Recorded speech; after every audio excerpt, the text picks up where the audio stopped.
Assalamualaikum warahmatullahi wabarakatuh. Perkenalkan, nama saya Gigi Bagus Salambang dengan NIM 22073017.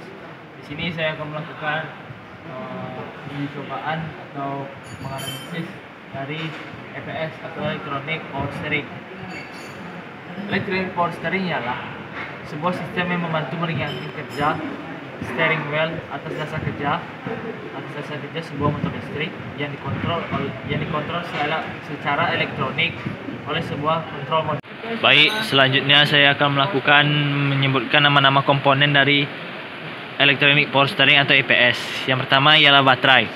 Ya, dapat kita lihat di sini terdapat sebuah baterai yang dimana fungsi baterai ini adalah untuk menyimpan energi listrik dalam bentuk energi kimia yang akan digunakan untuk mensuplai listrik ke sistem starter, pengapian, lampu-lampu dan komponen kelistrikan lainnya.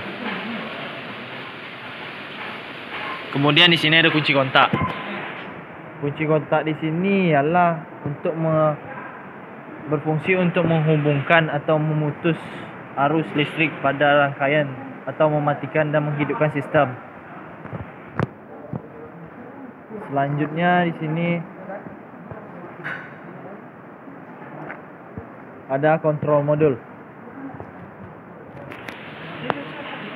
di mana di sini dapat kita lihat kontrol modul ini merupakan bagian terpenting dari elektrik yang fungsi utamanya ialah sebagai pengontrol tenaga dan arah putaran juga, yang dilengkapi dengan onboard diagnostic display dan fail-safe function. Ya, dapat di sini kita lihat terdapat komponen yaitu motor elektrik, yang mana fungsi motor elektrik ini adalah sebagai penggerak bantu dari sistem EPS.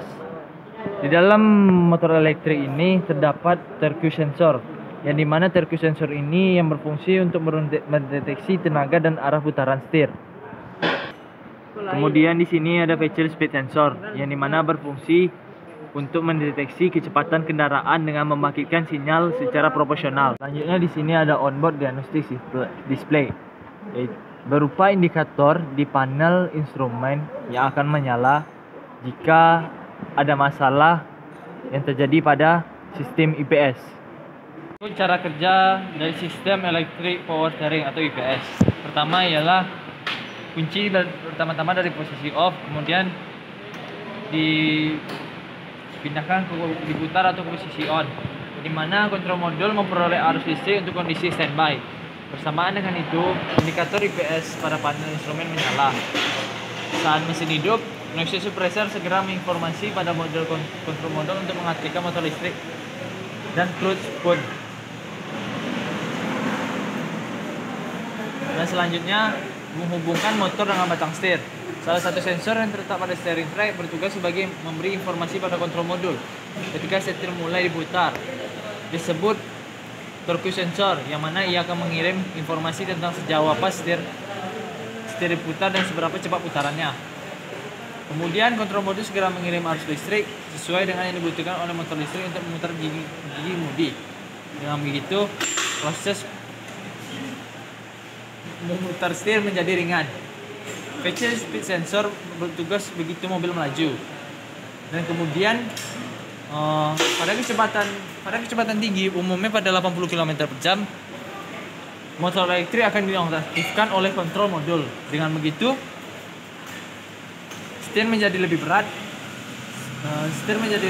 Sehingga safety-nya lebih terjamin ketika berada di kecepatan 80 km/jam ke atas.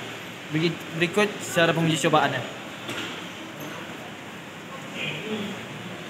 Yang dimana tadi sebelum dihidupkan setir terasa lebih berat, setelah dihidupkan dan lampu indikatornya hidup, setir terasa lebih ringan.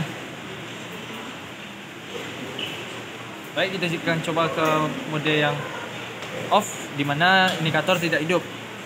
Di mana di sini setir terasa berat. Dan kemudian di sini kita akan mencoba dengan menghidupkan kontak, di mana lampu indikator sudah hidup dan posisi kontak dalam posisi on, di mana setir berasa lebih ringan. Jadi sekian hasil observasi saya tentang simulator Electric Power Steering. Apabila ada kesalahan, mohon ucapkan. Assalamualaikum warahmatullahi wabarakatuh.